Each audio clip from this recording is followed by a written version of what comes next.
Hi, folks. The next session is going to start in about 2 minutes. So if you're still speaking to the panelists from the previous panel, I would humbly ask that you take those conversations to the hallway. So in 2 minutes, the next session is going to be starting in this room. Thank you.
Hi, folks. This session is going to begin in about 1 minute, so please take your seat if you plan on joining us for this session. Thank you.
did see her the other day.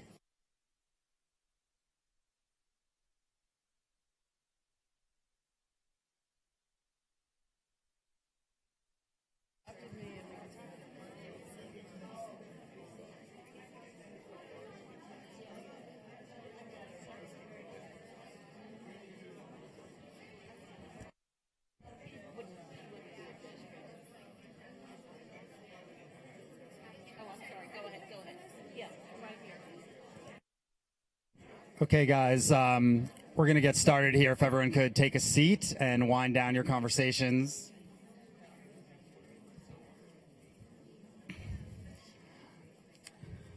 So, welcome everyone. This is J Street at 10, and I'm Dan Kalick. I am the senior political advisor at Move On, which is the largest independent progressive political organization in the country. But that is not why they came and had me talk here today. I've only been at Move On for 3 months. In the 8.5 years before that time, I spent as a staff member of J Street. First as our national political director and later as the chief of staff. And what we're trying to do at this conference and what we're trying to dig into at this panel is, why did we create J Street 10 years ago? And it's our birthday, so how are we doing? Have we made progress in 10 years?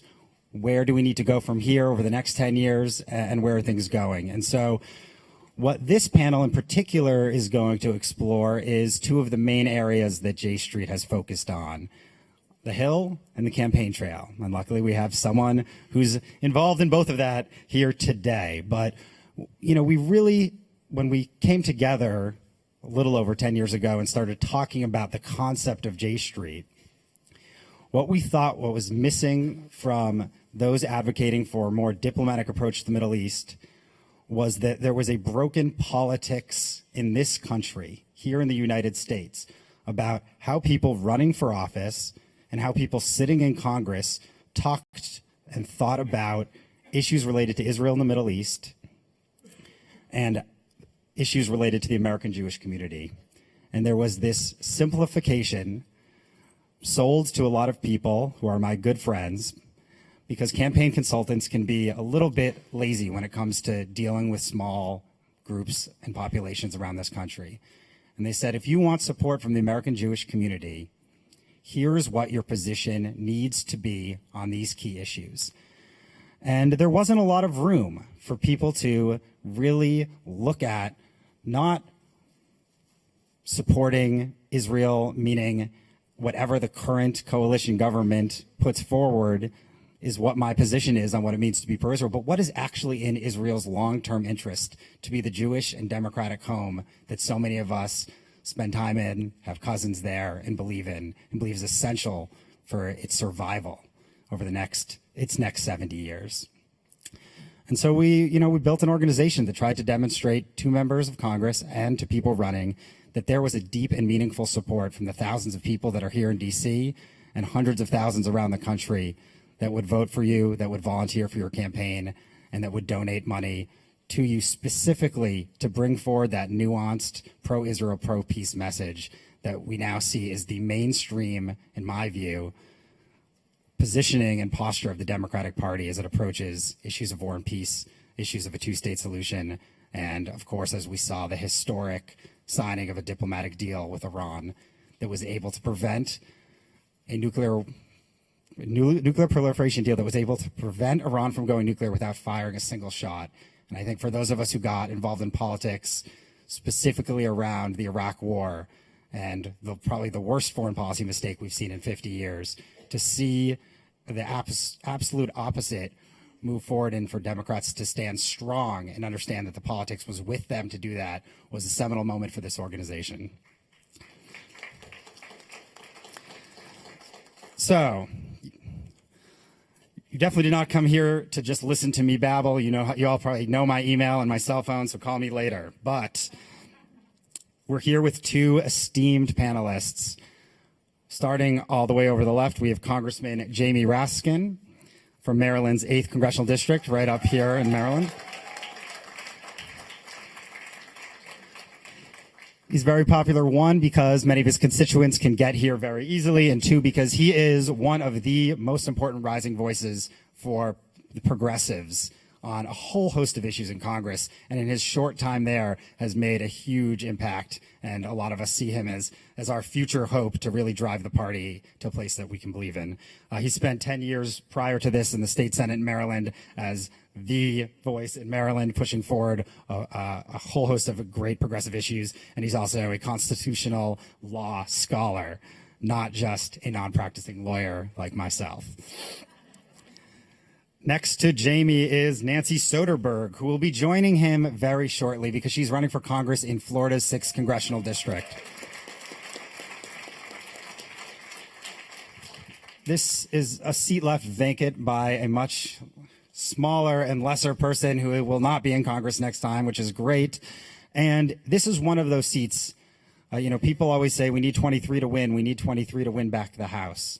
Well, the truth is, if you want any chance in getting to 23, you really need to put 40 or 50 seats in play, because we don't know where those 23 are exactly going to come from. It's not just the so-called Hillary seats.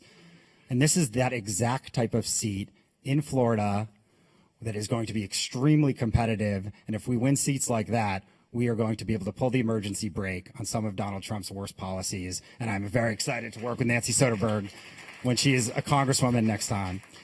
What we should know about Nancy is that she spent 30 years working on the intersection of foreign policy and politics. She was Bill Clinton's deputy national security advisor. She was the ambassador to the UN. She runs a consulting firm now. She also teaches as a professor in Florida on these issues. She's worked on 4 presidential campaigns. She worked for Ted Kennedy in the Senate. She understands more than most people in this room how foreign policy decisions are made and what, if any, political influence can shape both the decision process, but also how it's messaged and brought out to the public. So I'm very excited to hear from Nancy here as well today, and to work with her when she's in Congress and I'm and move on. So with that, let's start with where things were, and then go to where things are. Does that work for you guys, or do you want to start present and go backwards? You don't care. So, Congressman Raskin, you're on the Hill today. How do you see issues related to Israel, a two-state solution, members of Congress relate to the American Jewish community playing out today? And was the J Street experiment, did it work? Or have things changed? Do people see a more nuanced view? Do they understand that they can be pro-Israel without being anti-Palestinian or anti-Arab? First, thank you for having me. I'm just delighted to be here with everybody from J Street. And happy birthday, J Street. 10th birthday is a big birthday. I should also say, Dan, before starting, that Jeremy Ben-Ami and a bunch of the other leaders of J Street live in my district. So I'm their representative. I also have a lot of the leadership of AIPAC that lives in my district. And so for me, solving the Middle East crisis is a form of constituent service. So I got to get that done while I'm in office.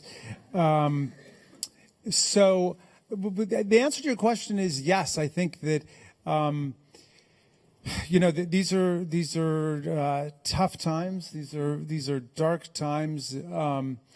But I'm quoting my dad here, who used to say that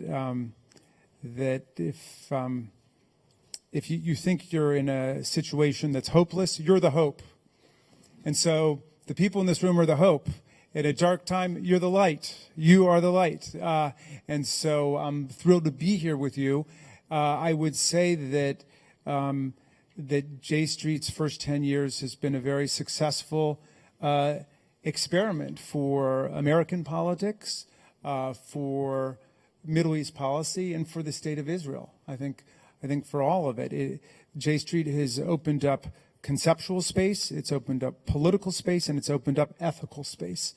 And the conceptual space is simply to say that you can be a very staunch champion of the state of Israel and also be in serious, authentic pursuit of a two-state solution. and a meaningful peace process.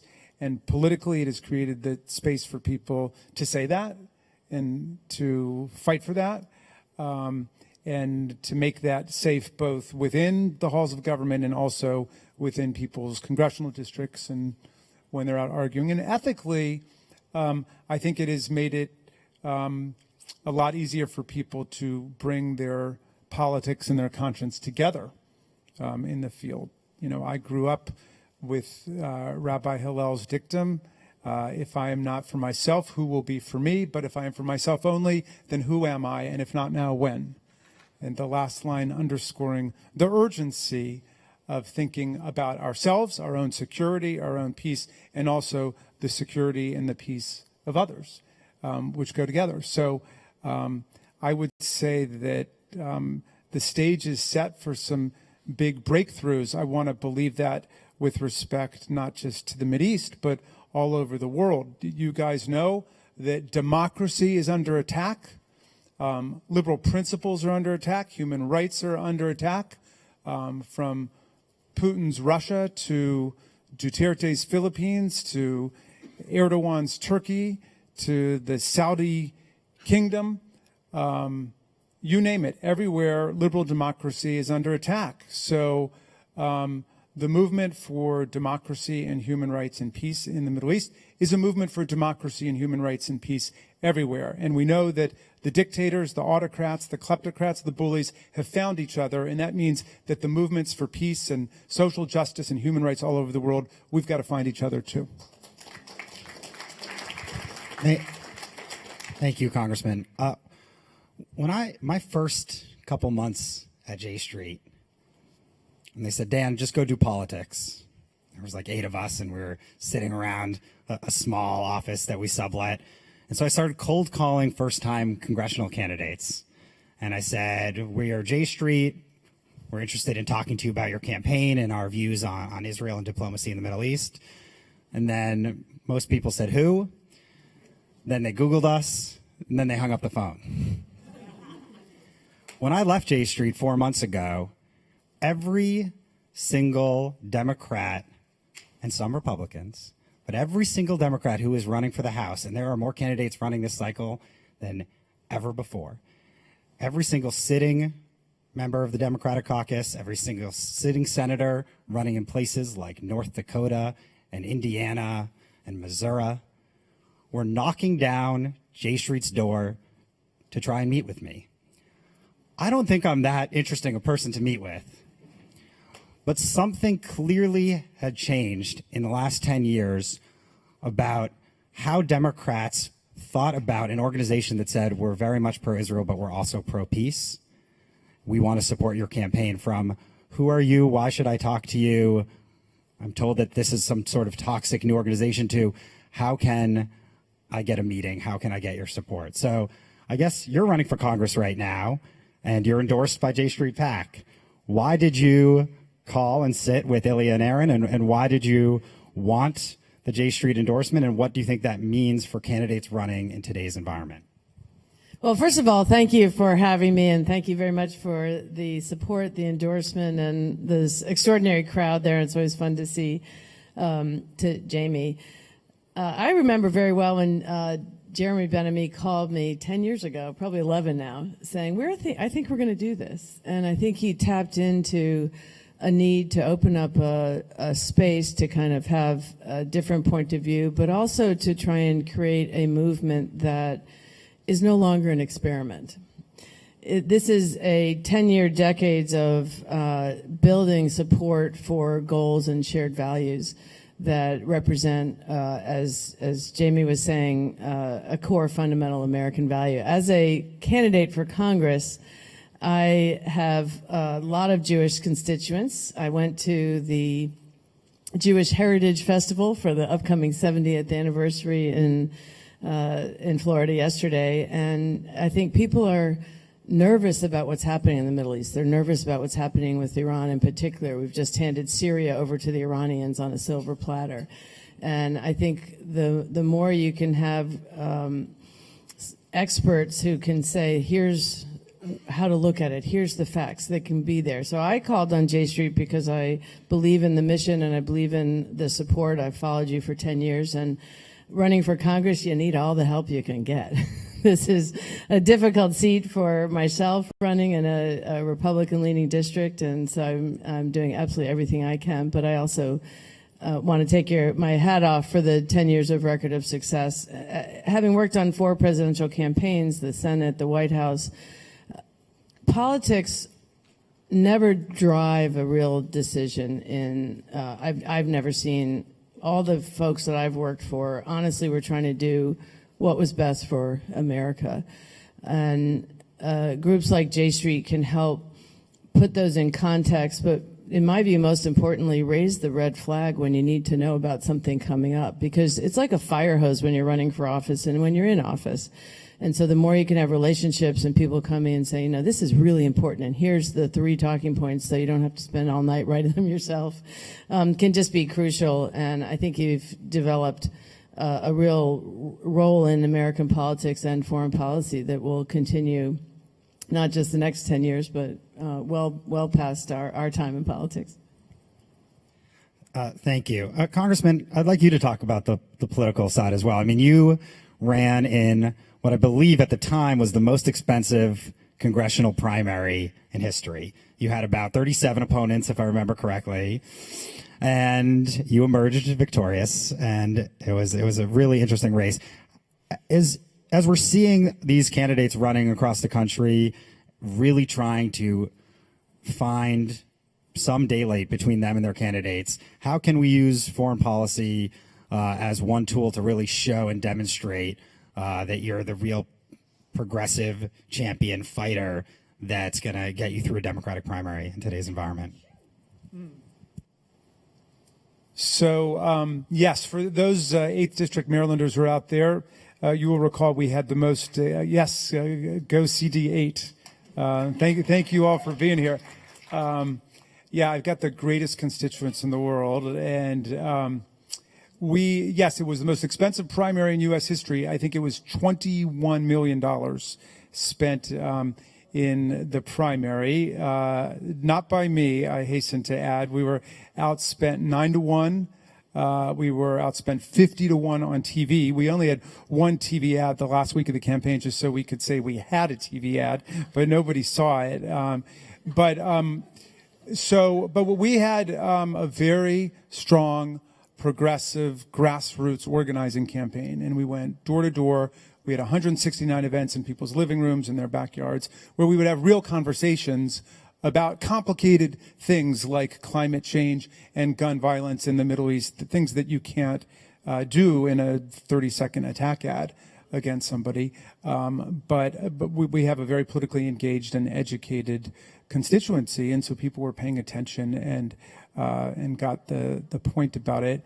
And I was listed as one of the J Street people too, and that meant a lot to me to have that validation from J Street. So, I think that, we live in a time of tremendous flux and transition, and it helps, as Nancy was saying, to connect people who are running for office who have very little time to think, much less read and write seriously, with people who are thinking and reading and writing deeply about the field.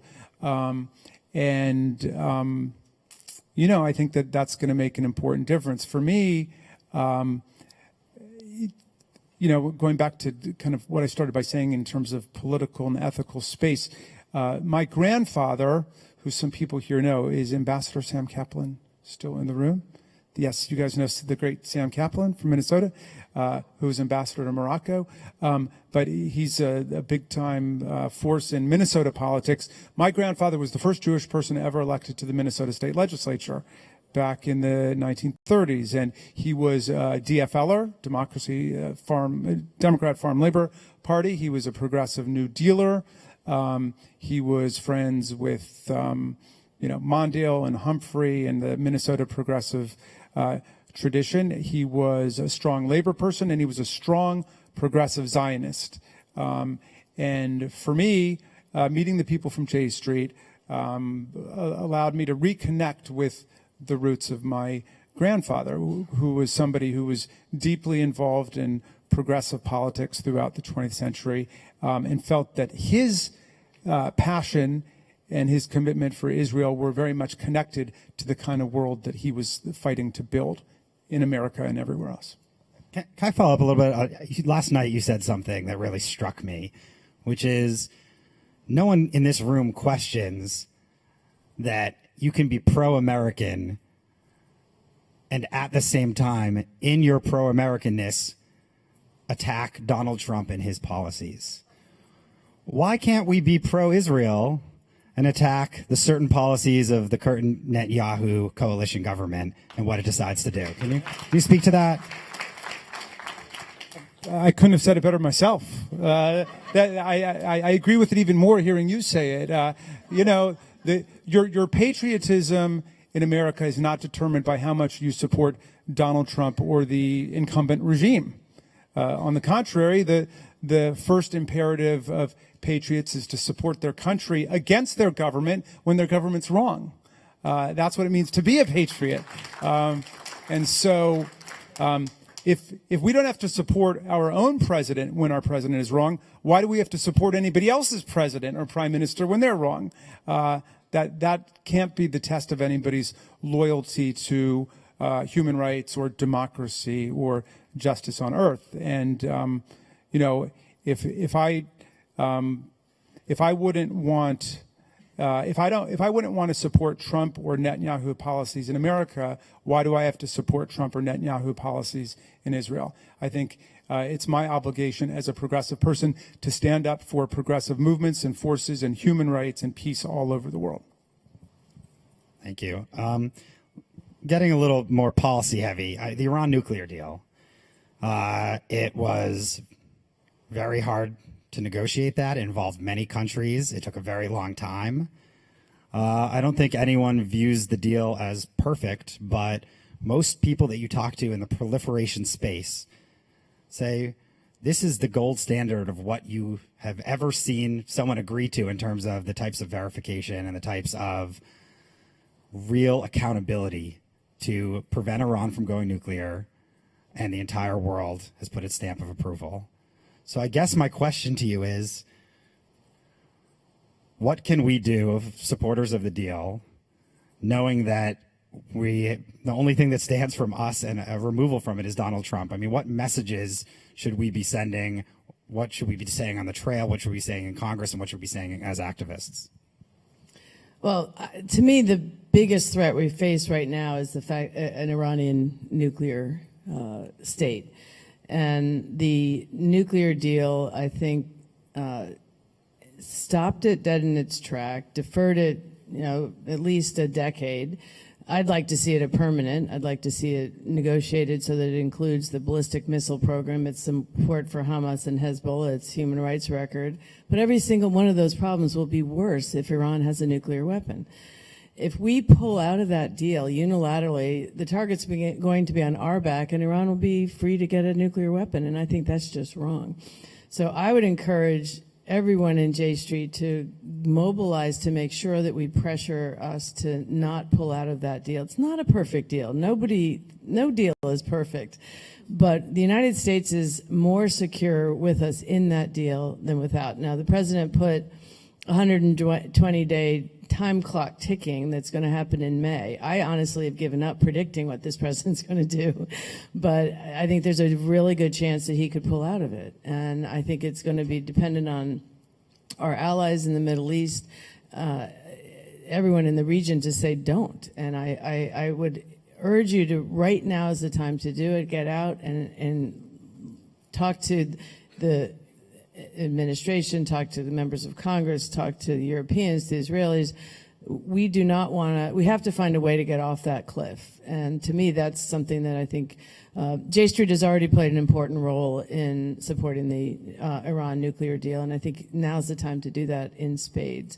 I'm very worried about this. And I think what's happening in Syria is just giving the region to Iran on a silver platter, as I said. And we need to all mobilize to try and stop that today. And I think everyone in this room can have a role in that is critical.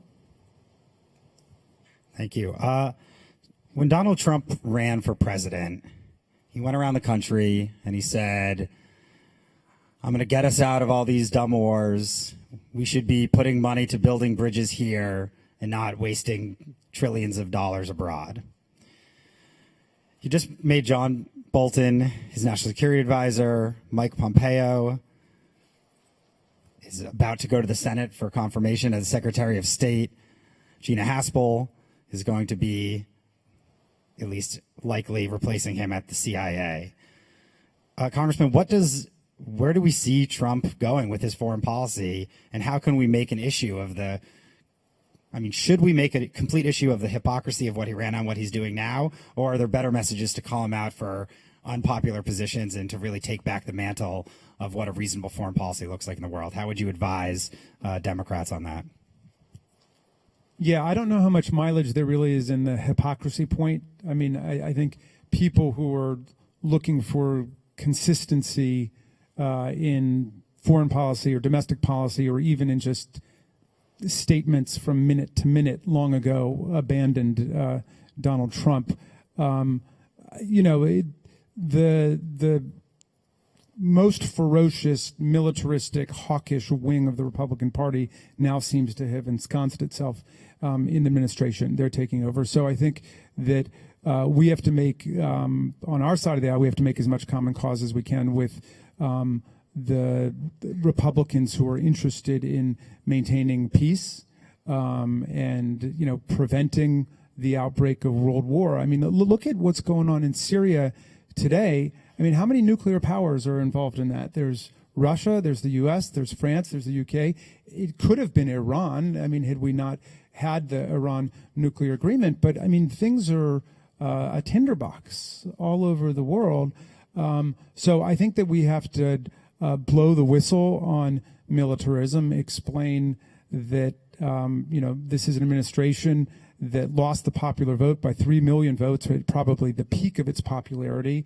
And it is representing a small minority of the country in terms of views on domestic and foreign policy. And, as Mr. Comey's been pointing out the last few days, we simply can't put the fate of the country, much less the whole earth, in the hands of this one guy. So we've got to do whatever we can to pull back from the brink around the world. This is a moment where we need the wisest possible leadership, not the most foolish leadership that there is. This is an individual who is assaulting our democracy on so many levels. Like many of you, I've spent my career promoting democracy and human rights around the world. I never thought I'd have to do it here at home. But our democracy is at risk, not just on the foreign policy and the potential of the military first approach as opposed to diplomacy first. I look at it as that scene at the end of The Wizard of Oz when Dorothy finally gets to the wizard show that's going on there, and he said, don't look at what's going on with that man behind the curtain. I want to know what's going on behind the curtain because it frightens me. We're trying to privatize public education, eviscerate our EPA, trying to essentially run the gambit, the playbook that dictators around the world have had. We're beating up on the press, corruption, and trying to eviscerate our courts. But it's not going to work here. I am so proud of the American public standing up to this presidency. Look at our press, they're fighting him. Look at our courts, they're fighting him. And the American people are going to send him the strongest message in November that this is wrong and we know what's right. You can feel this wave of taking it back across the country. Women are running. Emily's List was working with 1,000 women in 2016. They're working with 34,000 women this time. 34,000 women. And those kids, there's 4 million of those kids who are 17 now and who are going to vote in November. And it is a movement like I've never seen. And on the foreign policy front, I have great fear because Donald Trump has kicked out the voices of reason around him. But I do think the American public and the Congress are going to say no. And it's always whoever was the last person to talk to him in the room. They're going to all of a sudden get back into TPP. It's a little late. We're going to renegotiate NAFTA. So we'll see what he does on the Iran deal. But I think the voices of the American people standing up are making a difference. So be loud, be active, go vote, and flip the House. I mean, to that point, as much as this president wants to feel he is the king of this country, he's not. And there are checks and balances in our Constitution and in our Congress. Can play a role even in the minority. And if he wants to assemble a war cabinet, he doesn't get to put whoever he wants into those positions. And Pompeo will be the first one that's voted on. Rand Paul has already said he's going to vote no. So there is a bipartisan potential rejection of his nominee for Secretary of State. And I know those of you who are staying here on Tuesday to lobby with J Street will be asking senators, vote no on Pompeo. And if all of the Democrats or independents that caucus with Democrats join Rand Paul, that's enough votes to stop a Secretary of State nomination. It would be a historic moment. It's an uphill battle, but I think it will send a signal that some of these views of being, pro regime change in Iran and North Korea, the anti-Muslim rhetoric, the anti-LGBT rhetoric, the global gag rule, on steroids. I mean, these are things that are outside of the mainstream of foreign policy that we should not accept. And I think as citizens, we can stand up with J Street and the 180 other groups that have opposed Pompeo's nomination and really send a signal. And I think it's important to do it even in an election year. That's my commentary. One more question. We do want to get to, let me ask one more question, and then this is your warning that you should start thinking now of your questions. We are going to go to audience questions. We have a microphone in the center of the room, and the normal caveat that please don't give a speech, give a question, have it end in a question mark, and we'll try to get to as many of those as possible. But something that came up in the last panel for those who were here, what Mika pointed out from Third Way, the long-standing gap between the Democratic Party and the Republican Party in terms of who you trust on foreign policy. The so-called mommy and daddy parties, images of the Democratic Party, and that there's been a couple times where we've broken through, but over the course of 40 years, that's a pretty consistent thing, and it's something that she fears may impact us even in good elections coming up. So I guess I'll ask you, as someone on the campaign trail, how do we break through? How do we narrow that gap? And how can someone like you with such a deep and rich foreign policy background be a good messenger on those messages? It's one of the things that drive me absolutely crazy, having worked on foreign policy campaigns for the last 30 years. And certainly after the biggest debacle we made in going into Iraq, that still persists, is a failure in the Democratic Party to try and put our message out more coherently. I mean, we're not as good as the robot messaging, and I love that. Who would want to be part of a party that did that? But I think that it's the same thing on the narrative on fiscally conservative. When's the last time did a Republican balance the budget? And this tax cut that we just got, $1.5 trillion added to the deficit. And having watched Bill Clinton balance the budget and leave a surplus, it was painful to see it squandered away, and we're back to square one. So I think Democrats have to be a little bit more rigorous about what is our message. The Republican, goes from president's tweet to Fox News to the member's ear, and we need a little bit stronger, more honed message of we're the party that keeps America safe. We're the party that keeps us safe. And we're going to have some opportunities there. I don't know what's going to happen in this summit in North Korea, but it's not going to solve the problem. As I said, I'm worried about Iran, and Syria is increasingly a major threat to U.S. interests and to Israel's interests in the region. So I think we need to be much more vocal about we are the party of security, safety, and we'll stand up for American values. And I think that resonates with the American people. So I think we all have to get there. It does matter who's in the White House in terms of our own security. Well, let me just add to that. I think that we need to hone the message. It's true, but the message is just reflective of what the program is. And I think we need to hone the program, the politics that create the message.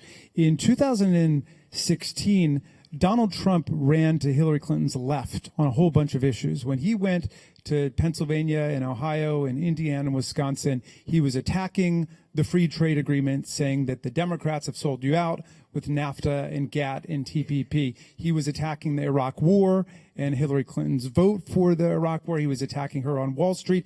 There's a lot of confusion in the public about where the parties stood on different things. We have to make clear that we recover our roots as the progressive party of the New Deal that built Social Security and Medicare and Medicaid and the Voting Rights Act and the Civil Rights Act of 1964 and the Clean Air Act and the Clean Water Act. We built the last half century of progress for America, and that's where we clearly have to stand. And we need a program that continues in that tradition, and the message will go out to the people that the Democratic Party is here to stand for the vast majority of Americans and not for the 1% that made off with $1.5 trillion in the tax bill. I said on the floor on Friday, I said that they came to town saying that they were going to drain the swamp. They actually moved into the swamp and they drained the Treasury instead. All right, we're going to go to audience questions, starting with Ed Witten. Yes, I want to make a short comment on the way we frame the objectives of J Street, because I feel the point of J Street isn't to criticize certain policies of the Israeli government, but to explain to our policymakers in our country that we've been dissatisfied with U.S. policies that do not effectively advance a two-state solution and promote our values in resolving the Israeli-Palestinian conflict. As a J Street member since the inception, my interest has always been to criticize my own government's ineffective policies. And that's why I've been with J Street. I think that's a very good point. Larry, go ahead. I'm standing here looking at the J Street sign that says a political home for pro-Israel, pro-peace Americans. And since I've been involved with J Street, the two-state solution and our advocacy for the two-state solution has basically been the mantra. Yesterday, Peter Beinart got on the stage and said the two-state solution is on life support and we have to come to grips with other issues. I've always felt that J Street was a home for values-based Jewish Americans on a whole broad range of issues where we can state our honest opinions without being thrown out of the room if we say the wrong thing. So my question is, as we look toward the next 10 years, and the landscape on the ground and the issues we're facing today, most of the conversation today has been about Trump and policies, not about Israel. And I think, and would like to know how you feel about J Street redefining and perhaps rebranding itself as a home for values, people in the country who define themselves in terms of our values, as opposed to in terms of victimhood and our external vulnerabilities as other pro-Israel organizations do.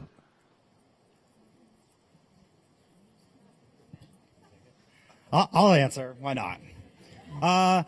Look, I think that, I'll answer it. Because, look, we created J Street because there were millions of American Jews that felt our voice was not being heard in Washington.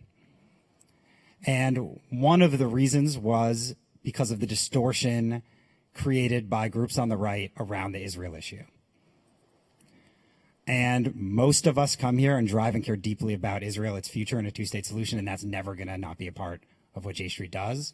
But that doesn't mean that J Street can't make sure that our voices aren't heard on a whole host of issues that we care about, because we are a political and advocacy operation built to lift up voices that were just not present in the Washington conversation and that represented the majority of the community. So I think it's a both and to the Larry question. I'm sorry as moderator to answer question, but.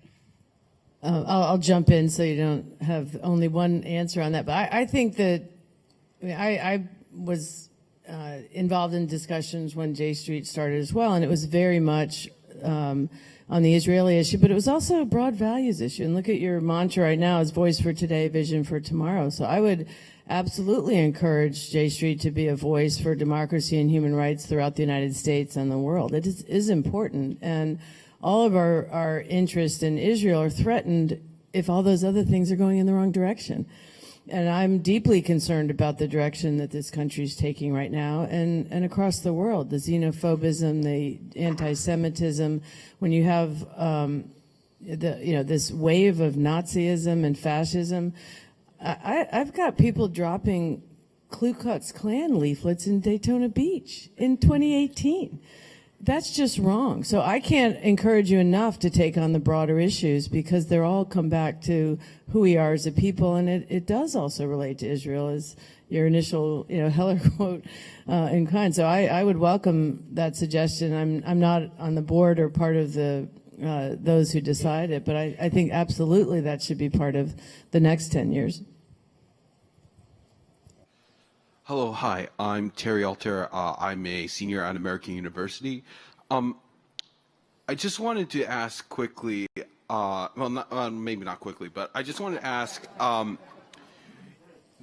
while J Street has definitely gained more influence among the Democratic Party, there's still been like a few holdouts and a few tense situations where J Street has not been able to break through. Most recently, we saw this in Illinois' 3rd District, and I'm sorry if this brings some of the panelists in an uncomfortable situation, which I apologize in advance, where we had Mary Newman, who was endorsed by J Street, challenge Dan Lipinski, who was more with the mainline AIPAC position and all that too, and she unfortunately lost. However, as a result of her loss, some people have argued that it basically reiterates the message that we can't really go too far to the left on certain topics such as Israel. And I was just wondering what you thought of this narrative, and are there ways to counter this narrative? Because I know Connor Lamb got J Street's endorsement and he won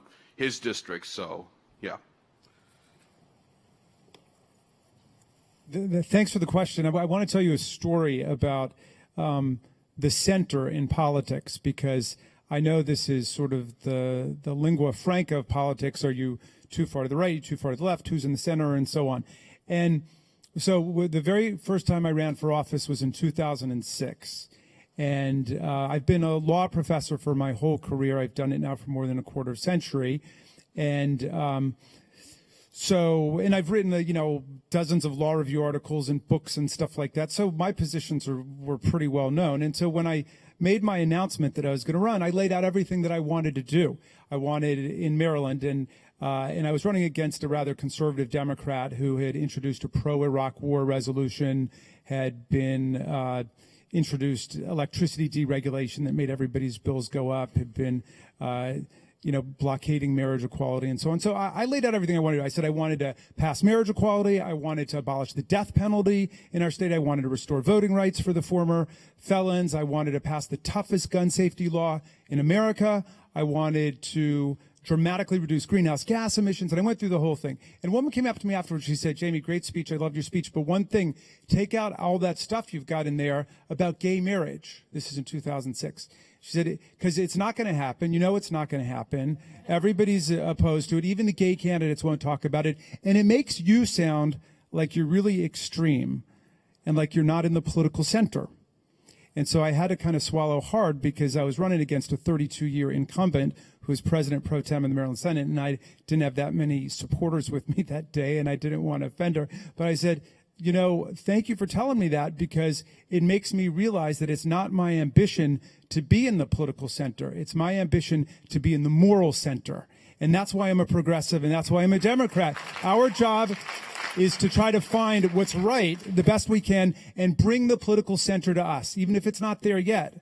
Politics at its best is about education and moving people there. So I don't know the details of the race that you're referring to. I think that candidate got something like 47 or 48% of the vote, very first time running, which is extraordinary. That's hardly a stinging rebuke or defeat from the people. And on every single thing that I said I wanted to work on, in Maryland, we did it. We abolished the death penalty. We became the first state in the union to pass marriage equality without being told we had to do so by our state Supreme Court. We restored voting rights to ex-felons. We banned assault weapons. We banned high-capacity magazines. Right down the line, we got it all done. And that's how I ran for Congress, and it's why I ran for Congress, because I think that we can actually get these things done when we get the right people in office.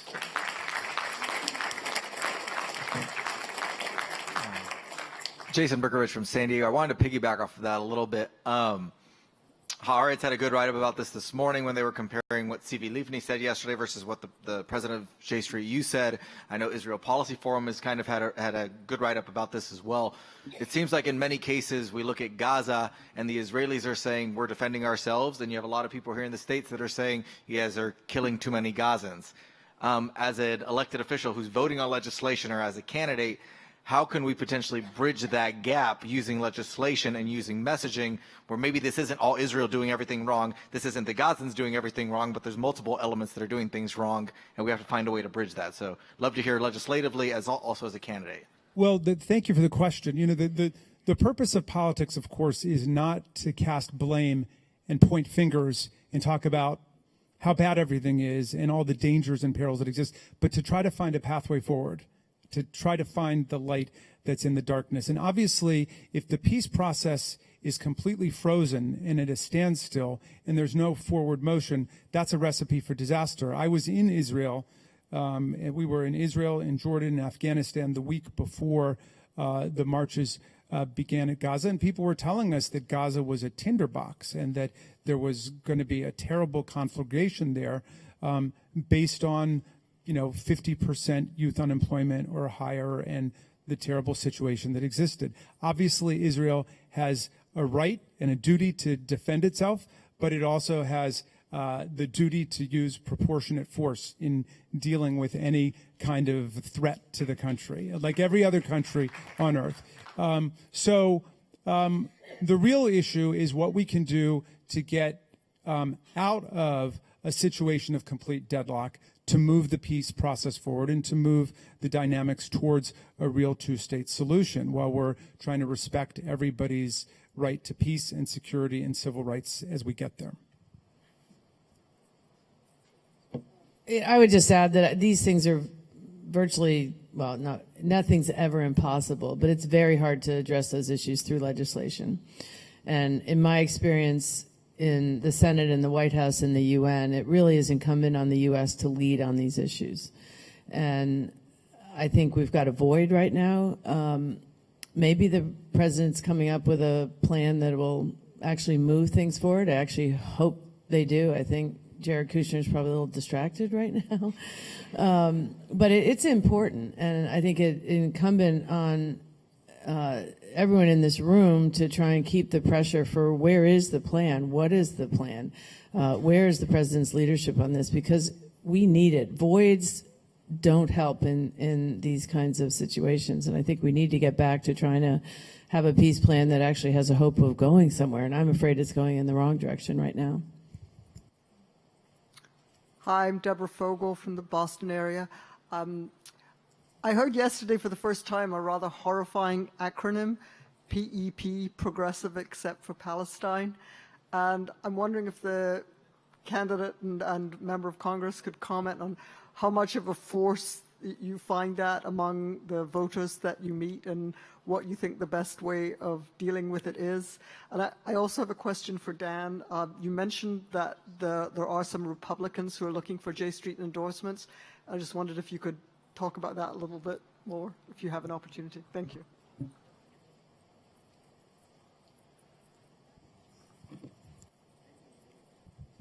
So it was PEP, Progressive. I'd not heard that Palestine. before. Okay, so look, Israel exists in an extremely dangerous and turbulent region. There is no doubt about it, and it has faced mortal and lethal threats to its existence since 1948, when it was first recognized. And the Arab-Israeli conflict has obviously gone through a number of different periods of turbulence and conflict with different aggressors and different enemies and so on. And so I think that, lots of people, like, for example, my late grandfather, saw Israel very much as the underdog and is besieged and had to put not just Israeli security first, but almost exclusively in their mind. That's all that they were, thinking about. Today, obviously, Israel is a major military power on earth. It also has been able to make friends with lots of the Arab states, other than Iran, which continues to be, a destabilizing influence in the region, as well as a huge human rights threat to its own people. Israel's security is far more secure than it, it's far stronger than it was before.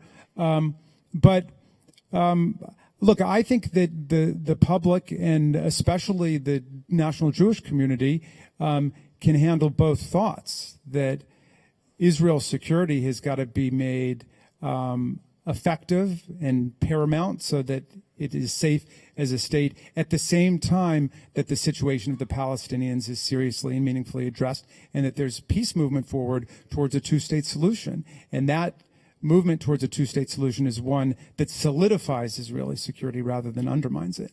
I think people are ready to have that conversation, and I think people are serious about it and understand the very complicated dynamics of the region and the history. Hi, my name is Bennett Decker. I'm a student at Columbia University. First of all, I want to thank you both for being here today. This was really amazing. You talked earlier, Congressman, about making the moral center also the political center. And I guess my question is how? I know that I recognize this as a big question, but I read the poster behind you, the political home for pro-Israel, pro-peace Americans. If I read that poster to most of the people on my campus, I think they would go, yeah, duh. And yet, J Street has not as wide of the reach as I think the people in this room would like it to have.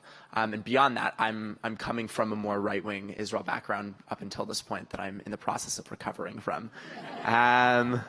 It's been a long road. I used to be very involved with AIPAC, and I think that a lot of the people who adamantly oppose and slander J Street at AIPAC conferences would probably agree with that without the logo of the J with the arrow on top. And I wonder how it is we're able to detach the stigma that exists around J Street from the work that J Street actually does.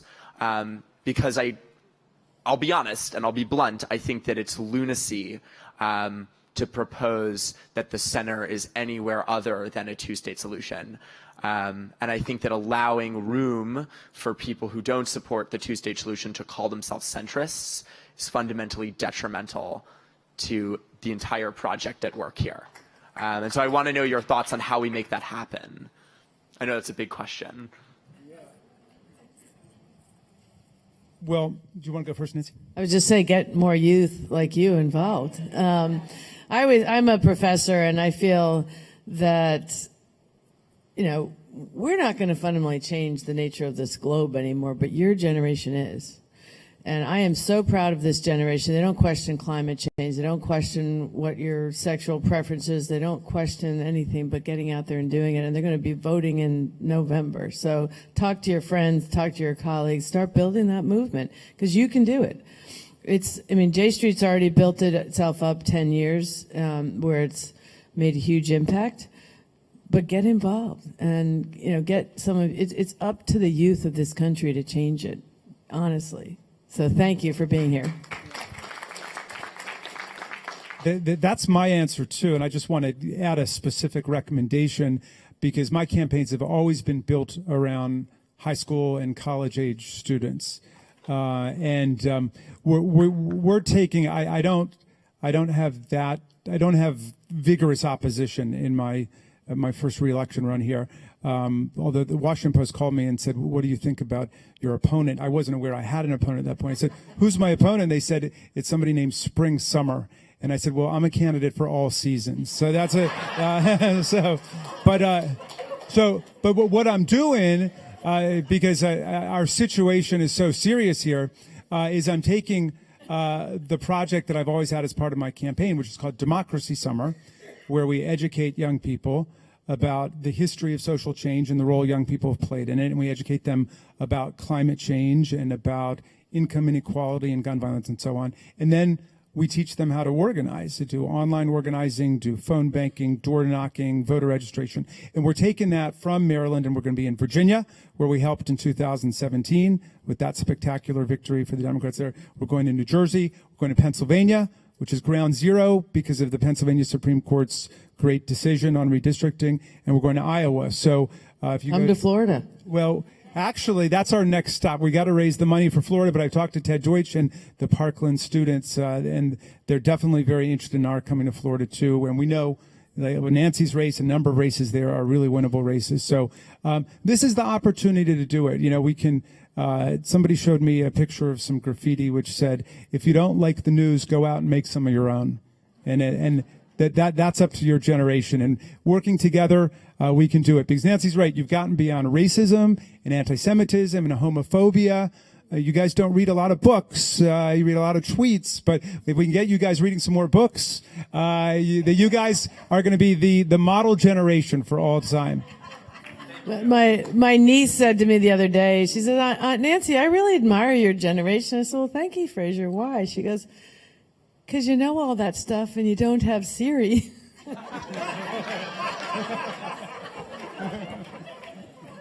So we're running low on time, so let's take the last two questions, and then if you guys can respond to both of them and any closing remarks you have.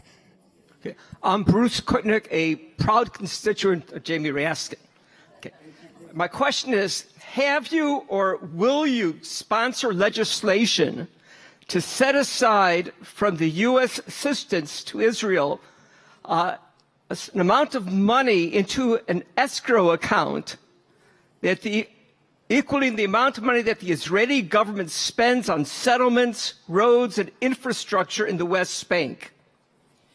Have this legislation require that it be monitored and reported by congressional research organizations, either the Congressional Budget Office or the Government Accountability Office, thus bypassing the Trump administration? In 2007, I worked on a similar issue in which Senator Levin asked us to look at the Iraqi budget and see whether or not the United States should continue to provide assistance to the government of Iraq. And I was working in the GAO, and we found $42 to $52 billion that the government of Iraq had squirreled away. Some of it was being invested in U.S. government treasury bonds, so they were receiving interest from us. So I'm interested in whether or not you will be willing to sponsor this type of legislation. Let's take the last question and then we'll answer both. So the question is, legislation to put funds in an escrow equal to the money that goes to settlements. And what's the last question? First of all, thank you on the panel. Thank you for all your good work. I'm a Democrat, have been my whole life, give a lot to Democratic causes. I'm also been involved in J Street from the very beginning. I'm also an opinion researcher, and I live in Massachusetts, but I grew up in a Republican district.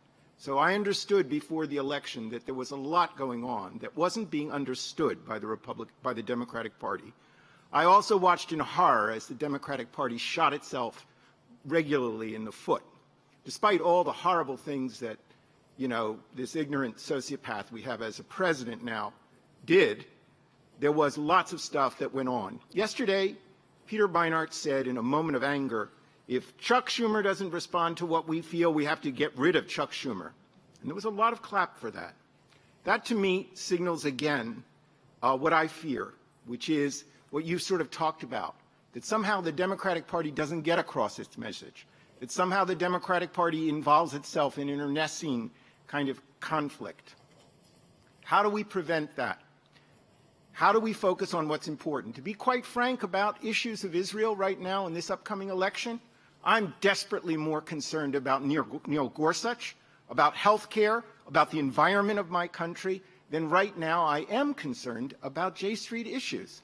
And I want to know what the Democratic Party is going to do to win and prevent itself from killing itself as it engaging in fratricidal kind of crap that has impeded us in the past. One thing I'll say on the last question there, I've worked on, as I mentioned earlier, I'd worked on 4 presidential campaigns. And the party leadership has to cover from the left to the right, the blue dogs to the extreme left. And so you kind of get mush. But when you have a presidential nominee, that's the person who drives the agenda. And it's different than the way the Republicans do it, because they just take their orders and salute. And so you have to look at what is the Democratic Party leadership going to look like in 2020. And there are so many fantastic candidates. This president's going to be a one-term president. We're going to take back the House in 2018 and take back the White House in 2020 with a narrative that answers your question. Who that's going to be, from Joe Biden to Bernie Sanders to the young Joe Kennedy and the mayor of Los Angeles. We have so many great candidates that are running.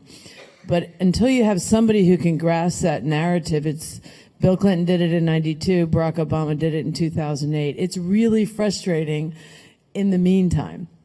But you're going to be, I think,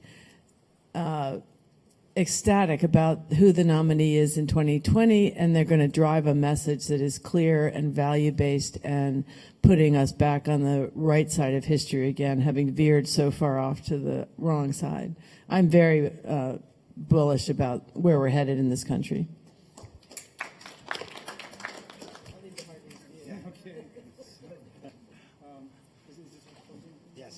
Okay.